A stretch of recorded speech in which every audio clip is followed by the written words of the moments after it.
Hello, everybody, and good afternoon. We've got a lovely number of people joining us today, so really pleased those of you that can make it live. We are recording, so if anybody does want to come on stage and ask a question or ask any questions in the chat, just be aware we're recording. We're going to be sharing it with those who've signed up and can't make it live for the session. I have some fabulous speakers here with me today. So those of you that don't know, I'm B, I'm a co-founder at the Pioneers. Today we're going to be talking all about DE&I in recruitment specifically. I'm not an expert on this topic. I know some people who are joining me today wouldn't like to describe themselves as experts either. But before we get into that, I will just give everybody who's here with me an opportunity to introduce themselves. So maybe I'll go left or right on my screen. Gaynor, would you like to introduce yourself? Yes, I will. Hi, everyone. My name's Gaynor. I've worked in HR for about 23 years. I've specialised in recruitment and diversity inclusion. I'm also the co-founder of Space for Race, which is an organisation that goes into other companies to really provide recommendations on how to create more inclusive spaces and specifically race. So we look at the race lens. I'm also an executive coach, and I have two amazing children, and I'm really looking forward to our discussions today. So thank you for having me. Wonderful. Thank you, Gaynor. And Farah, would you like to introduce yourself? Hi, everyone. As you can tell from my T-shirt, I am the other co-founder of Space for Race. But before doing that, I actually spent 16 years in professional services as an M&A consultant, but also working in the performance and talent space of HR. And one of my last roles was being an HR director for a FTSE 50 company. And now, as well as being the co-founder of Space for Race, I'm also an executive coach. And I also have two amazing children, and it's really exciting to be here with you all today. Thank you. Thank you so much. And finally, Michelle, could you just share a little bit more about yourself, please? Yeah, thank you. I'm really excited to be here as well. I think amazing panel, excited to see the conversation we're going to have. I've spent my entire career in people, HR, whatever you want to call it, supporting mostly businesses on the smaller scale, so startup to close, but anywhere from a few dozen to a few hundred people, and global businesses. Started my career in Canada, been in the UK for 6 years, but currently working for WeFarm as COO, which is a ag tech company focusing on East Africa at the moment. So very diverse global team for our current makeup. Cool, thank you. I'll stop sharing the main intro slide now that everybody shared their introductions. And there's just one thing I want to say before we get into the meat of this conversation. I think we've had a lot of signups for today's session, which I think evidences how important this topic is and how keen I think people are to educate themselves, get involved in the conversation about diversity, equity, and inclusion at work. We're for people who have perspectives that we think are worth sharing. We are certainly not the font of all knowledge on this topic, and we don't represent the views of everybody that's affected by these issues as well. We do recognise that, but hopefully what we've got to offer today, the thoughts that we want to share today, help to move this conversation forward in some way and help to at least stimulate more of these sorts of conversations taking place in the workplace. So just wanted to set that out before we start.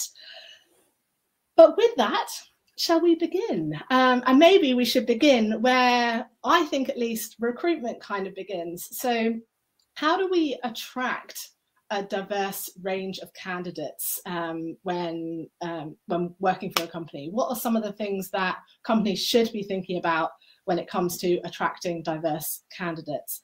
And maybe Michelle, do you want to kick us off? Straight into the job description, into the obvious bits of making sure they're gender neutral, watching language, all those sorts of things. But it starts before that. It's about the brand. It's what are you sharing with the world? Will people, is it approachable? Do they see themselves reflected in what you're putting out into the world, whether it's LinkedIn or Facebook or Instagram these days, of what the experience is when you're in the business? to be blunt, I mean, it can't be a room full of white men anymore. I've turned down jobs for that reason, because you got to the final interview and realized I was going to feel uncomfortable on that board, let alone the fact that they didn't reflect the values that I believe in terms of diversity. So it's not just about reflecting yourselves, but you're sharing your values and telling the world what you believe in by the stuff that you post. You have your DEI statement out there, especially if you're trying to address some of those things. If there are gaps in the diversity of your team, are you sharing those values and expectations? Be really conscious of the messages you're sending. Yeah, absolutely. And Gaynor, would you add to that at all? Yeah, I would add to that, and I would take it another step back and look at the why. Why are you doing this? Why is there a need to diversify your talent? Because if you don't have the why, you're not going to get the commitment that you need from the organization to follow through, because this is going to be a long journey and there are no quick fixes. But you do need to identify what the why is first, get the commitment from your team, from HR, from your line managers, and then go from there. Because once you've got the why and you've got the commitment, the initiatives, the action you take will make sense, and you'll have the commitment for the duration. And can I ask, what are some of the reasons that you've seen that companies are doing this? So some of them are doing it to look good. And those companies, they attract people for a certain point of time. They're unable to retain that talent. So one is to look good. Others, there's a pool of untapped talent out there. There's shortages as well. So they now know that they can't just go down the kind of one-dimensional way of recruiting. They have to look at outreach programs. They have to consider LinkedIn or, the languages in their job descriptions. So they are recognizing that actually we need to attract others, and to do that, we need to change our approach. Yeah. And Farah, and you were one of the people who really encouraged me to think almost back a step before we're at that. What's the job description we're putting out there, and how do we make that appeal? But actually, your attraction starts before that. So how would you build on the conversation that Michelle and Gaynor have started? I think just two terms that we haven't mentioned already is just the perception and reflection. So I think, I know that this webinar is particularly for startup or scale up organizations. And I think just think about what the perception is of your industry and your type of size of organization for people of different backgrounds. So clients who we work with, people who are coming out of education, or they want to go for the big stable jobs. And the reason is because they think that they are associated with financial security and career, progression. And there's a certain amount of status or cultural kind of goodwill that comes not just to the individual, but their whole family from working for big companies. So how are you going to overcome that bridge? And I think just building on what Michelle was saying, that reflection, what does your organization look like? Because if people can't see themselves reflected in that, their values or their characteristics, it's going to be hard to create that connection. Just on that perception thing of maybe your industry, particularly if you're a tech kind of scale up business, it's not just about what you are putting out there as an individual company. That's what I'm hearing you're saying, Farah. And do you think there's an opportunity maybe for companies to band together or take a more collaborative approach to maybe addressing some of these issues in the scale-up space? Maybe Michelle, I'll ask that one to you because you've spent a lot of time in those worlds. I think from the perception side, harder to do. I mean, we all know tech has a lot of diversity issues, if we're honest, and is still dealing with some of those. But there are numerous organizations that are designed to resolve that, right? I believe it was Gaynor that mentioned, like, where are you sourcing candidates from, right? Where are you attracting those people? There's Girls Who Code, there's Black Girls Who Code. Like, there's tons of organizations that are designed to find those groups of humans who are interested in what you're doing from different backgrounds. And are you seeking them, or are you just posting in the usual places that are going to get replicas of yourself. Yeah. Sorry, Gaynor. To add, when you're using platforms like Black Girls Who Code, it's also about monitoring the success that you've had through those channels, because when you can share those success stories, people are more likely to buy into it rather than being like the guinea pig that trials them out. So I would, recommend using them, but also sharing your successes as well to bring people along with you. Yeah, absolutely. Absolutely. Okay, so spent a little bit of time talking about the why. I think let's go for some of the basics. What are some of the things that maybe, Gaynor, I'll go to you with this one first as somebody who does a lot of work in this space. In terms of job descriptions, that the process of recruitment, the early stage process of recruitment, what are the basics that people should be getting right now? Keeping it simple. Candidates don't have time. And so when you are putting together a process, make it simple. When there are too many loops to jump through, people are reluctant, especially in the tech world, because not everybody wants to do a suitability statement. CVs are the quickest way, but if there are other ways to show your talent and your gift, show us your portfolio. So keep it simple. Don't over-assess the candidate, but just make sure that you're using assessments that are relevant, because there are, recruitment processes that I've seen. I'm thinking, but why are you doing that?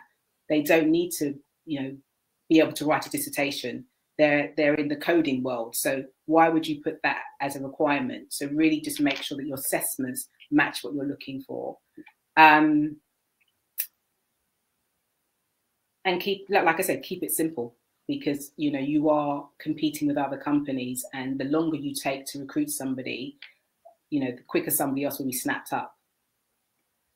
And maybe, Farah, if we sort of zero in on, I'm writing a job description for a new role. What are some of the things I should be thinking about to make sure that I'm not kind of putting biases in there straight away that are going to make my life more difficult? Well, I think the first thing would be to look at yourself. If you're going to be using language that's natural to you, is that going to necessarily attract somebody different to you? So I think it would be great to buddy up with somebody who can be a critical friend in writing your job description. I agree with Gay, keep it simple. Lots of language has different perceptions, and you've really got to be careful about educational barriers, about experience barriers, because it's just a cycle for people. If you haven't had experience, you can't get the job, then it just goes in. I think those are the things that I'd like to add in that space. So just language, perception, biases, get somebody different to, write the JD and critique it. Fab, thank you so much. And Michelle, would you add anything in terms of those basics that you think we should be getting right now?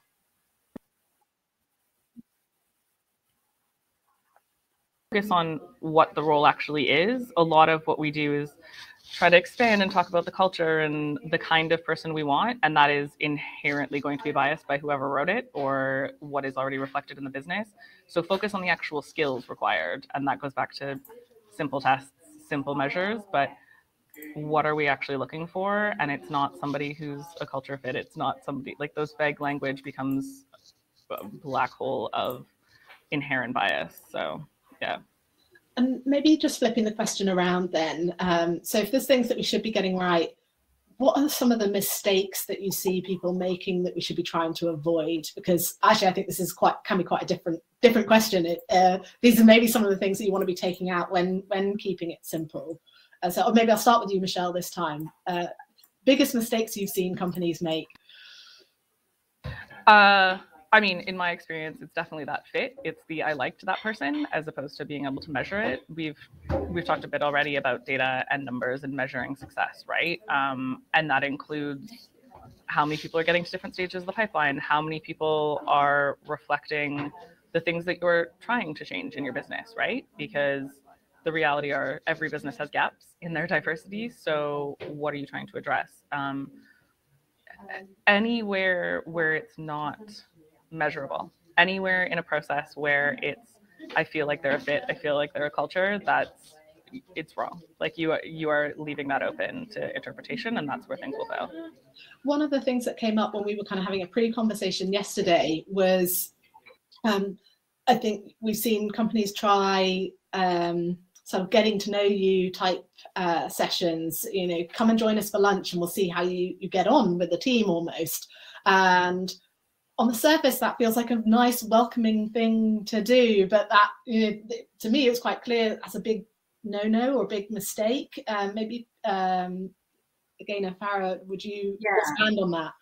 I think with those kind of conversational chats, you have to be careful because you have to make it clear, are you assessing the candidate or is it just a chat? So if it is a chat for the candidate to understand the role a bit more and so that they're prepared for the interview, I think that's fine. But if it's a chat to assess them and there are no measures in place to assess them, there's no behaviours or competencies, I would definitely steer clear away from that.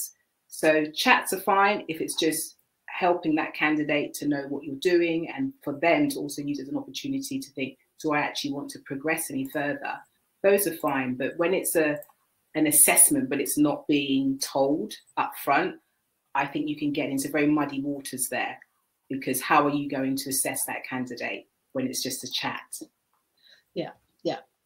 We also had a really interesting conversation about equality versus equity, and I'll just pop the image that we were referring to up on the screen now, because I think that comes into mistakes companies make. And Farah, maybe you want to talk us through this, because I think it was you that raised this. Just saying everybody's got access to the same recruitment system or to the same ATS doesn't mean equity. So do you want to expand on that? Yeah.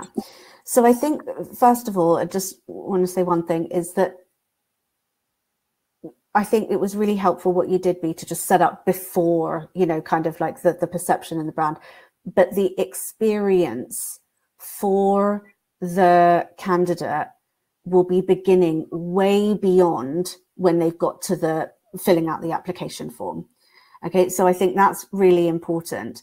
And how we can bring this to life is through this cartoon. So yes, everybody could go onto the website. Everyone could go onto your LinkedIn and see what you're all about. That's equality. But if I'm, say, this person, you know, on the right-hand side of equality, where I maybe don't know anyone who works in tech, I don't have a network of people who know what it's like to go on these lunches or drinks or say the right things in the application form, how am I going to be able to even get to, you know, beyond the application phase? So if we move on to equity, it's a recognition that everyone is coming from a different place. And in order to actually make it a level playing field, we're going to need to give additional support. Okay, so if you think about this line here almost as assessing the person, what support can you give them to even make it a level playing field? Some clients we've worked with, they've created buddies, application buddies. So if you are from a diverse background, you don't have anyone in the network, these people could help you. They're not there to get you a job, but they know a bit more. They are from perhaps a non-traditional background. You know, they buddy up with people, and they do it on a volunteer basis. And it's really helpful for people just to have somebody to help them with the application process. I really just want to come back to that idea of like informal chats and things like that, because that's another barrier that we see a lot of clients come into, because those situations in many backgrounds, cultural backgrounds, are not familiar and are not comfortable for people. So I coach a lot of people of Muslim background, and you know, all of these meet up for drinks or something like that. You can't get away from it. It is an assessment, and what you're doing is you're creating a group of already socialized, integrated people into your organization to assess this person in how comfortable and how familiar they feel and how easily they could fit in. That completely eradicates your opportunity to invite somebody different in. Another good thing, you know, in terms of support is a co-creation team. So using networks or diverse groups within the organization to co-create an experience around application and assessment that they feel will be more open and inclusive. And testing, don't forget testing. I mean, I know we've got lots of tech companies on here. Test it out, you know, don't just do what a big company would do if you've got the agility to be creative and do something really different. So I think the language we need to move from is equality to equity, and just how does equity look in your organization? Fabulous, thank you so much. Let me put that back down again so you can see us all. What about if you're, you know, so some of the companies who I know will have on have with us today are not that big, but they might be scaling quickly, and they're keen to scale in a way that doesn't just create replicas of the people already there. But the challenge they've got is, at the moment, they might not be that diverse. And we've talked a lot about how you want to reflect other people in your brand. You want to you want to sort of show a welcoming face. How do you do that if you're currently not a very diverse team? Michelle. Go. Michelle. No, you go first. No, you, I'm sure, have better answer than I do. Go for it. You were on it.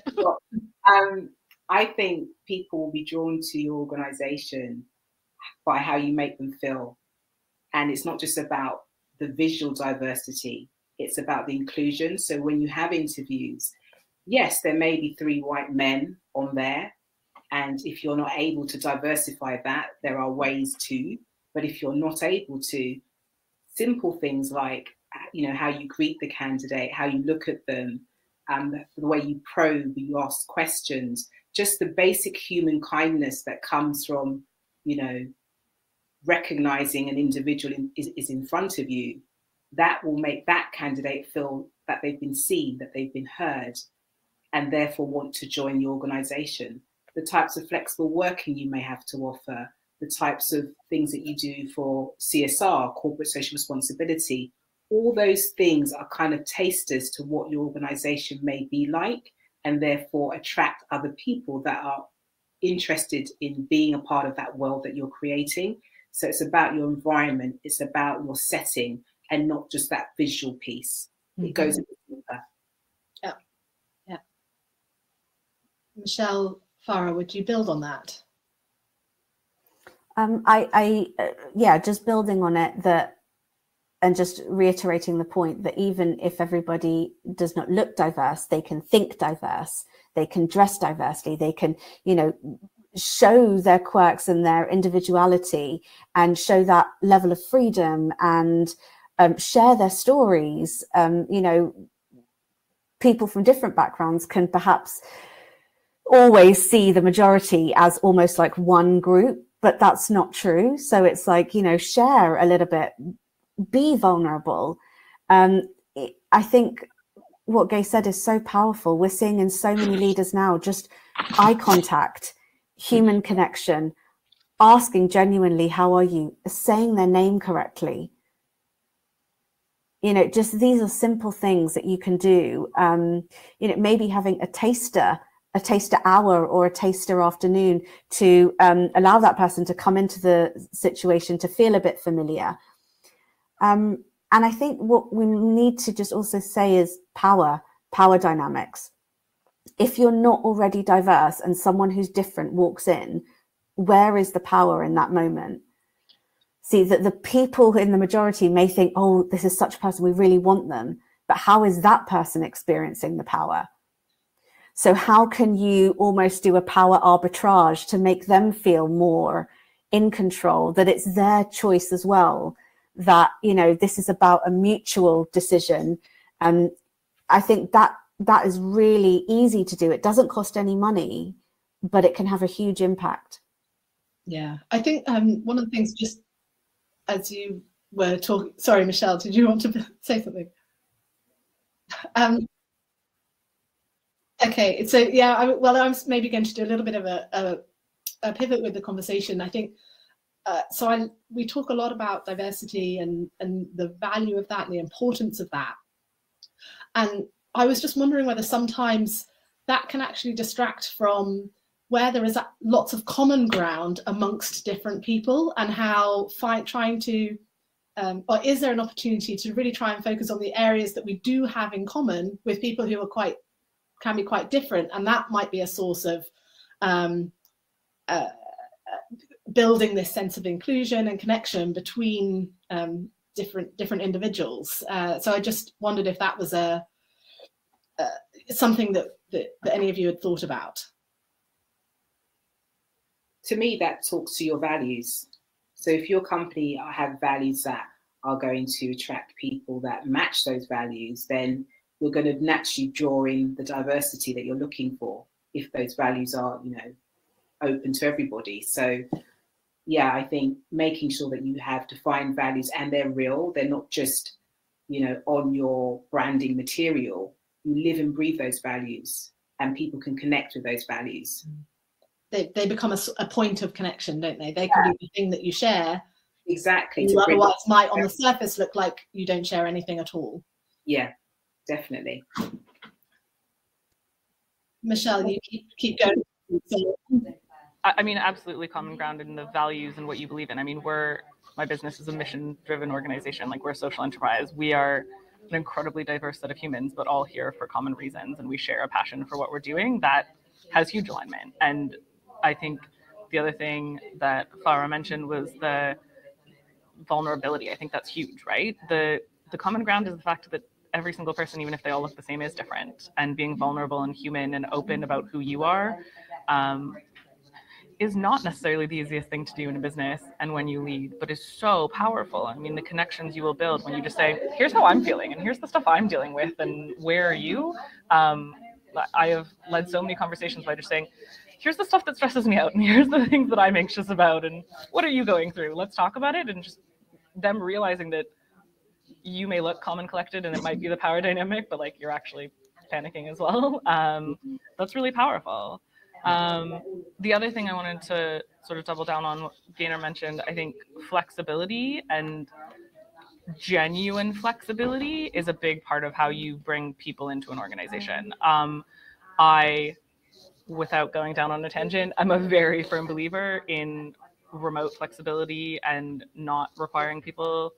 If we have learned anything in the last 2 years, it's that people don't need to be in an office 9 to 5 to do their jobs, and forcing them back to an office is immediately changing the dynamics of who is actually welcome in the organization. And let's be honest, older men who have kids and caregivers at home it's much easier for them to go back into the office than somebody who has to pick up kids or may not live within the M25 if you're in London. And the impact of that you don't look at, but genuinely impacts who is going to feel welcome and safe in your organization is huge.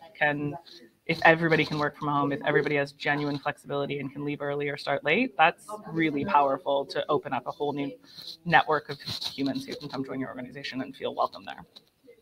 Absolutely. And I think this is really hammering home the point that although this is a webinar that's principally about recruitment's just not just that process of sourcing candidates, offering them jobs and bringing them into your organization. Actually, you have to look at the entire of your employee experience, I think, if you really want to do something powerful around diversity, equity, and inclusion in your recruitment processes. So I think that really makes that point well. Moving on the conversation slightly then, we've come up with lots of ideas, lots of things we've seen work. If I'm heading up a people team or a recruitment function in a scaling business, how do I know if the things I'm trying are working? I remember when we worked with a particular client, and they had produced a beautiful breakdown of what they thought was needed to make the change that they were looking for without consulting. And we encourage our clients to take a step back. Before you take action, speak to your people first to find out what's working and what isn't, because often they are the ones that can guide the action that is needed. So we always recommend just reflecting first on what you already have before you start doing your amazing Gantt charts. You know, step back, look at your people survey, look at your exit interviews, find out what people's experience is like of your organization, if you have that data. And if you haven't, you know, there's easy ways of creating surveys now. People are survey fatigued, but if it's needed, they will, you know, complete them. So really assess your environment before saying, we're going to change the world. Slow down. Assess what you have before you take the action. Brilliant, thank you. And Farah, would you, I know you've sort of mentioned data already. Could you maybe expand on that a bit in terms of how do we know it's working? Yeah, so I think capture data at the start as early as you can, and capture data of anyone who's interested in your organization. So who is clicking on your socials, what's their background, you know, as much information as you can, people who get to interview stage but then don't progress, all of that stuff. Keep the data, and don't stop when onboarding starts. So you need to understand then what happens to those people in our organization, how long do they stay, how well do they do, their performance ratings, how do they progress, etc., etc. That's when you're going to start to build up a real picture of what's happening in your organization. The most important piece of data that many organizations forget, and that actually scale-ups are in the best position to do, is the data of people who don't end up coming to work for you. Have someone who didn't interview them go to them and try to get feedback of what was that experience like for you. That is going to be super valuable for actually your blind spots. So many people we talk to, they're like, well, when I walked into the office, someone assumed I was there as part of I don't know, something not what they were meant to be there for. You know, my name was mispronounced. My badge was spelt wrong. Just things like that. You know, these are simple things that you could gather if you just asked the question, what was it like for you coming here? You know, why did you not join? What was that experience like? Because that will also give you sight of how your interviewers are coming across to people of different backgrounds. And I think sometimes there's a real closed shop around the interview panel. Like, oh, they're so experienced, they know the business, like they'll interview. But that is the interface that your organization is making with this person. And that person, believe us, they will talk to a lot of other people.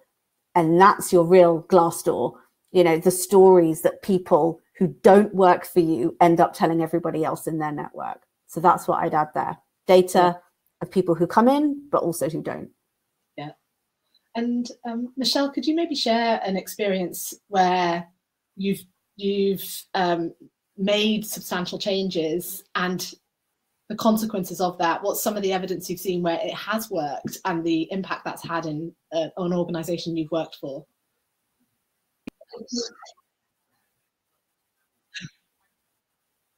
I think WeFarm's a great example of that because we went to fully remote, and we had a hub in London and a hub in Nairobi, and they were generally diverse for their local populations, but still fairly clones of what they were. By going fully remote, I have people all over the place in the UK. They're certainly not all in London by any stretch of the imagination anymore, and 9 other countries. And we had to spend a lot, and it goes back to the fact that it's bigger than recruitment, right? We spent a lot of time on job design and how do we communicate with each other and working asynchronously, because the inevitable problem with hybrid working is the people in the office know what's going on, and we by design are remote instead of hybrid. We didn't want to have half the group go back to an office and be near the CEO and sort of have a better idea of what was happening. And but it's I've only been here a little over a year, and the business is moving faster and decisions are getting made in a much more spread out way. Like that ownership and the accountability is at all levels of the organization.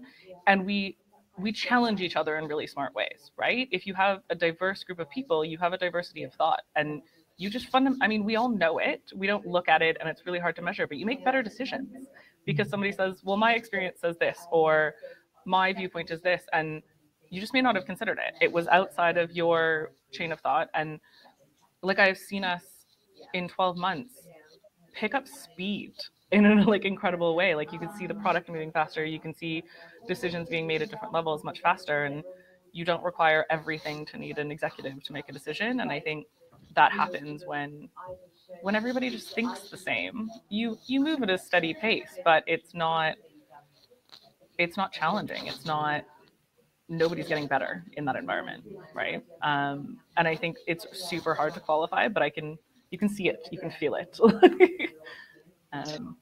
So I've got a follow-up question to that. Just one thing I want to flag to people who are listening. If you do have questions for anybody on the panel, please do feel free to drop them in the chat, and we'll pick up on those. My follow-up question to you, Michelle, though, is, so do you think we should always be trying to hire for more diversity?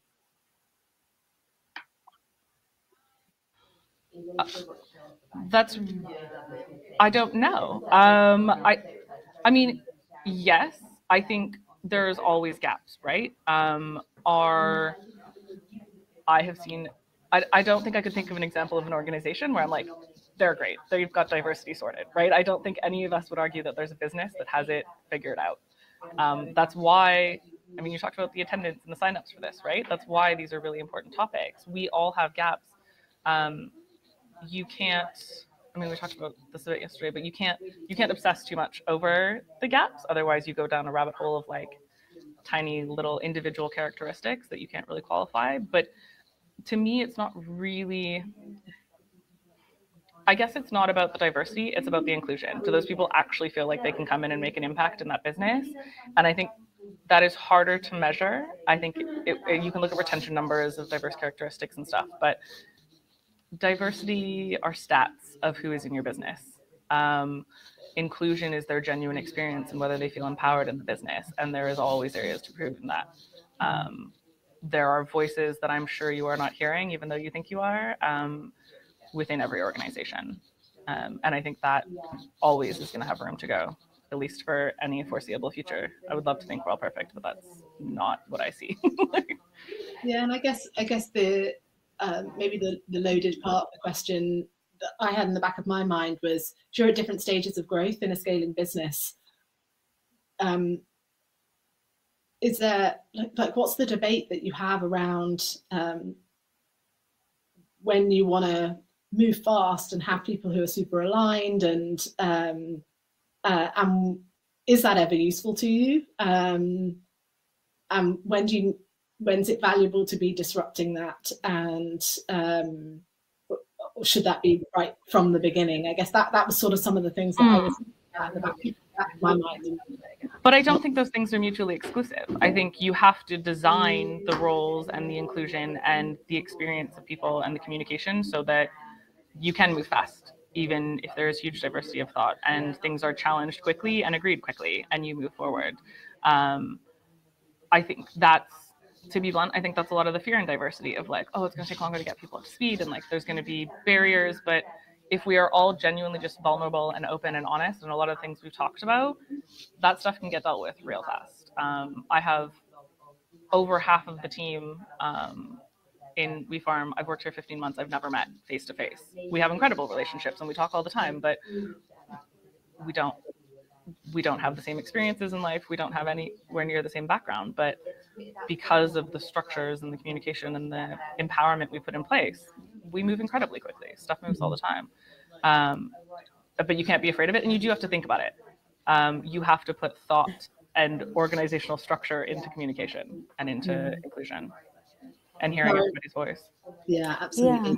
And I think don't underestimate the power of being clear in your communication around expectations and behaviors in business. Something we see a lot is people from different backgrounds, they have not got the fluency around the signals that mean, oh, okay, now we need to work fast, or now we need to do this. Like just the, when I say fluency, it's like, if you are in an organization and everyone who's in that organization looks and acts like people you grew up with and people who are in your family, when they're stressed, you'll recognize maybe that characteristic, and you will react accordingly, and maybe in a way that they're used to. So then we feel aligned.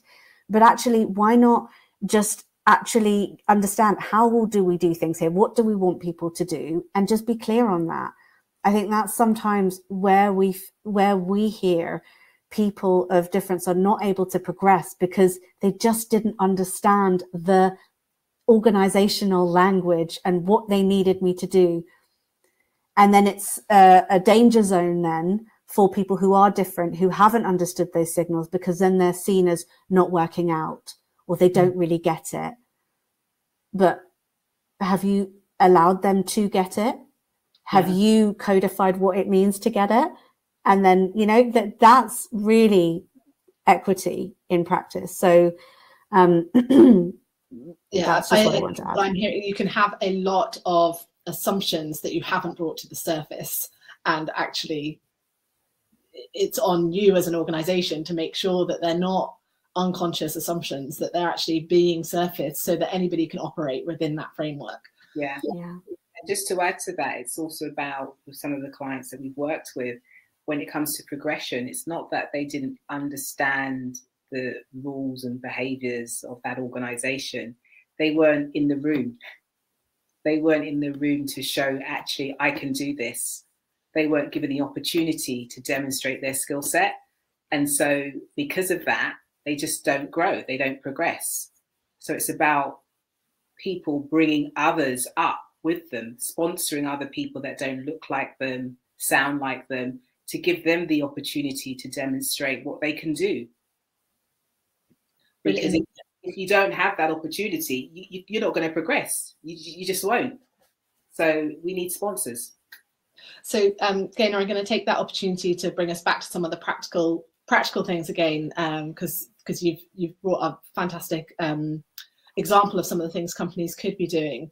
So just going back to that recruitment process and moving, I know we've talked about lots of elements of the employee experience, but just to dive in specifically to the interviewing part of recruitment and selection, what's the role of bias in that? I mean, there is bias, and how do we mitigate some of the bias in interview and selection processes? What are some of the practical things that companies can be doing in this space? And Gaynor, probably I'll start with you on that one. Well, it's naming them, the various halo biases there are, conform bias, naming them in your training, because as human beings, we are all biased. So it's naming them, but also making sure that the chair of the interview can identify when they're coming up, so that when you are deciding who's going to come to your organization, you can see those biases, but actually say, you know what, we need to step back here. What was the evidence? What did the candidates say? What did they do, rather than what they looked like or they went to a certain university? So it's about training your panel to be aware of those biases, and when they come up, you know, mitigate them, so that your decision is based on the person's ability rather than anything else. And one of the assumptions in your response there is that there's a panel of interviewers rather than maybe a single interviewer, and I'm assuming that's a deliberate choice. It's about making sure you have an inclusive interview panel, so you have individuals that have different mindsets, have different backgrounds, because class is another thing, and different genders, because they will bring something to the conversation that 3 white men won't.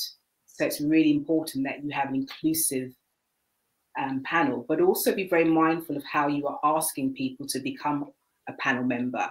Just because I'm a Black woman doesn't mean I'm going to be brilliant at hiring an astronaut, because I haven't been in that space before. So it's being mindful of how you're asking individuals who are from different backgrounds to join the panel. Otherwise, it will be a form of tokenism, and that's not what we want. You need to bring your expertise into the conversation as well as your background. Yeah, great. And Farah, would you build on that in terms of practical things that companies can be doing in the interview and selection process to reduce this? Yeah, and I think particularly in scale-ups, look, number one, use a design principle. You know, what are you assessing against, rather than like, let me just have a nice chat and see if I feel good with them. So design principle, you know, take notes so that you can actually evidence against that design principle what evidence you heard in the background. I think this is a really important, it's a neuropsychological term, but comparative evaluation. If you hold all your interviews on the same day, you're less likely to be biased. It works for other things like going to buy a house or whatever. If you see things on the same day, it prevents kind of a skewing in the memory of a certain person. And when you do that on the same day, what you do at the end is compare your evidence and your decision to take forward against all the other candidates and say, am I seeing a theme here? Am I holding some people to a higher standard than others? And that can just, really allow you to mitigate that bias, because then you're aware of it and you can actually take action. Interview panel we've talked about. Just language, when you're writing your interview notes, make sure that the language you use is not based on a personality. Gay was mentioned this. It's more about specific, actionable feedback that then can be offered to the candidate, even if they're not successful, to help them grow and develop. So I think that would definitely be the 4 top tips. So use a design principle, compare interview assessment and check for those themes, interview panel, and also the language that you use, make it specific, actionable, and not based on personality. Brilliant, thank you so much. And Michelle, are they some of those that you've tried and tested, any that you would add? No, I mean, I think we've covered it. The only thing I would add to the design principle, because absolutely agree, like it has to be clear what the measures are. It can't be, we've talked about that, it can't just be a friendly chat. It won't work. But also, and especially as a scale up and startup, as you're testing it out and you're unsure of all those interviewers, blind responses so that they can't see other people's. You know how you always have to go in a room and like discuss the candidate after? Don't do that, because then the loudest person will win. If you can create it so that they can't see other people's feedback before writing their own, you will get much more honest feedback and you will get their own thoughts instead of whoever was loudest in that room. So, and every HRIS these days will build that in. Like that's pretty standard for recruitment software. So putting all those triggers on so that you're getting as much honesty as you can in that feedback. And the sort of thing that I've read about in sort of decision-making space is purposefully building in that delay between assessing, if you like, and making any kind of decision, so that you've got time for your unconscious biases to kind of be overridden by your conscious thought. And so, yeah, that I liked your description there, Farah, of if you do it all on one day, then it means take a pause, and before you then sit down and do your sort of comparative assessment, then it does put space between your immediate gut reaction and your actual thinking through of how these candidates might work in. Exactly. And I think, Michelle, that was such a good point, just about like mitigating against group biases and group think by just taking a pause. And that's why working in a virtual environment can actually be helpful, because otherwise you have to like walk out of the room together and you can read the body language of the people you know on the interview panel. So it's like, just stop, finish, form your individual thoughts, and then, all get together. Yeah, think of it like a good retrospective. You always do your silent note taking before you then share it. That's the that's what comes to my mind. Okay, so touched a bit on attraction, interview, selection, onboarding. Final part of conversation. Clearly, this is a big topic. It's also not. It's not the end of the employee experience. It's not the end of recruitment at all, but just in terms of some of these practical ideas that we can leave people with. What are the really key moments that matter when looking to create a good onboarding experience for all your candidates? The last webinar we did just looked at onboarding, but particularly when you're maybe hiring more diverse candidates, trying to create that inclusive environment that's welcoming to all. What would be the big things that you would pick up on, Michelle, when it comes to onboarding? A lot of what we've talked about so far carries over, right? Making sure that they have buddies, making sure you're really clear on expectations. I mean, we on day one, we have our values, but then we have a set of behaviors and expectations. What does that look like in practice? Like, what does that mean? And just being really upfront about that, because you don't have to guess then. You don't have to get the office bits of like just overhearing things to understand how things work, right? Anywhere you can take out the assumptions of things, and make it user-friendly. I mean, for us, being fully virtual, buddies and videos and things that they can do at their own pace, so you're not rushing them or forcing stuff down. Like that first day is overwhelming. First weeks are overwhelming. Let them process at their own pace. Makes a huge difference to their ability to then retain it longer term. And make sure they connect on a human level. I mean, we talked earlier about vulnerability, and transparency is one of our 4 company values. It is about just being honest and connecting with humans on a human level. And that's especially in a virtual world, what you lose.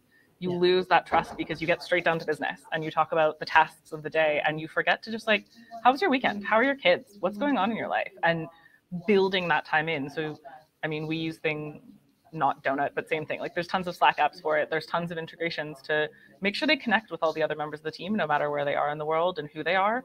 And so that they see the diversity within your own team as well, right? So that they feel welcome and they feel part of that.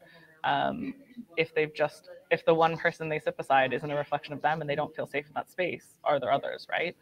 I mean, there's tons of little micro things, but I think we've talked about a lot of the big ones. Yeah. Okay. Brilliant. Gaynor, would you add any to the top onboarding list? Yeah, I would say remember that onboarding is a process, so there's different stages to it, and I would recommend onboarding someone before they join. So any information, any people that they can reach out to before their very first day is going to arm them with what they need to be well in their role. So really prep your new people as soon as they've accepted the offer.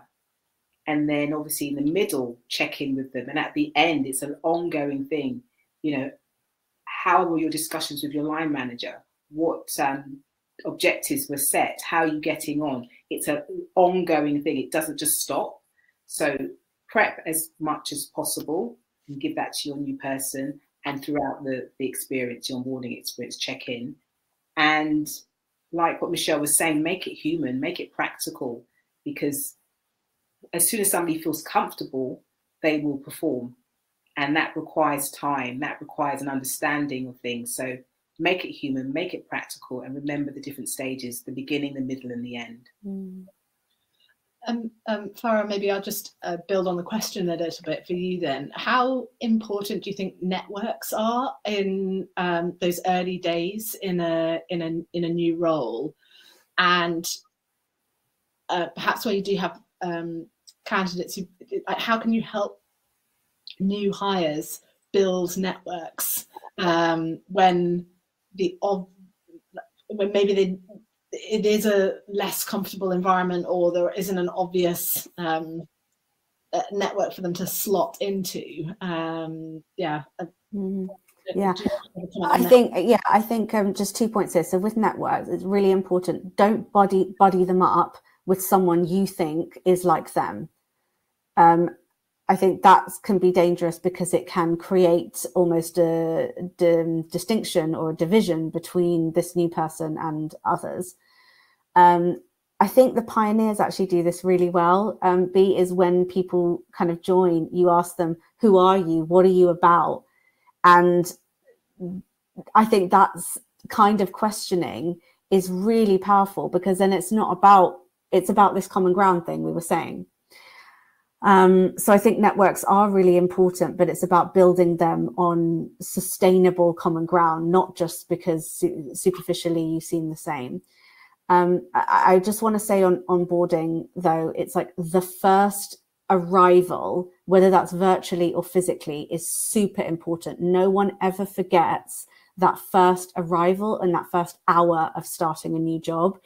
And there is a heightened emotions around belonging that we see from people of different backgrounds. We hear. So how are you going to make that person feel welcome? They won't feel belonging immediately, but how can you invite that feeling? Think about your own experiences of belonging, having somewhere to sit, having proper equipment, having someone just know you're coming and your name, and you know, buying you a drink or taking you for lunch, whether it's virtually or whatever. Just small things can go a long way in that first arrival hour and day. And the last thing is around, I didn't just building on what Gay was saying around, you know, don't forget this is a process. Authority is another area where people of different backgrounds can have many different experiences and come with a lot of different emotions around authority. So if the only person that you're giving who's going to check in on that person long term is their line manager, that's not going to be helpful. Who is actually there for their support and well-being, not to go and secretly report back then to the CEO or whatever, oh, how that person's doing. No, actually to give them the wisdom, to share that wisdom. You know, this is something we're working on with our clients now, who can be these ambassadors of integration, you know, and that's how the ambassador is then celebrated for successfully enabling that person to integrate sustainably into the business. Yeah, I think that's what I'd say on that. Fabulous, thank you. So we've just got a couple of minutes left, so I'm going to ask one last question. It's probably the hardest question because we've covered so much, but I'd just like to get one piece of advice from each of you. So most of the people on this call will be from scale-ups. So an environment is rapid growth, particularly in team numbers. Given that environment and the practical challenges that those sorts of companies face, what's one thing that you think that people should do to improve what they're doing around DE&I in recruitment? Who wants to go first? I won't pick. I'm going to go first because I don't want to be picked. I would say have a plan. Link to your why. Why are you doing it and how are you going to do it, and have a plan? Because if you don't have a plan, you're going to go in all different directions. So where are your hot spots? Where is your biggest need to improve, and plan from there? Brilliant, thank you. There's so much, there's so many things. Yeah. I know, it's really a mean way to end. I think that's it though. Like to Farah's point, there is so much, but start somewhere. I mean, even if you're a team of one, like often in a startup, it's one people person, right? So you're a team of one, start having that conversation. Don't go, oh, it's too big, I can't even begin. Like start with something. Be honest about the fact that this is something you want to fix, and there's micro changes you can make. And if you make a tiny change now, it will have a big impact longer term in your business. Much easier to shift something when there's 20 of you than when there's 200 of you. So just start, be honest. I mean, good start if you're in this conversation, it's clearly important to you, but like start somewhere, start one step at a time, and don't get overwhelmed by the fact that it is endless. I mean, I've said that no business is perfect and there's always more to do, so start somewhere. Brilliant, thank you. And Farah, would yeah, you I think for me, even if you're a tech company, even if you're a scale up and rapid growth, and don't forget that people join and stay and succeed in any job because of human connections, because of the way that they experience and feel when they're working there. So just don't forget that. And if you don't understand how it feels or what the lived experiences of your people of already working there, ask them and just reflect on that, is what I would say. Brilliant. Thank you all so much. I have absolutely loved this conversation. For everybody watching, I put all the contact details for these speakers up on the screen. So if there is anything that this conversation stimulated for you, or you want to follow up with any questions, I know everybody would welcome an email in their inbox, or connecting on LinkedIn. So please do that. Yes, from me, thank you all so much for being part of this. I've really enjoyed it, and I look forward to continuing these conversations with all of you offline as well. Thank you. Thank you. Okay. Yeah, that was great. Thank you so much.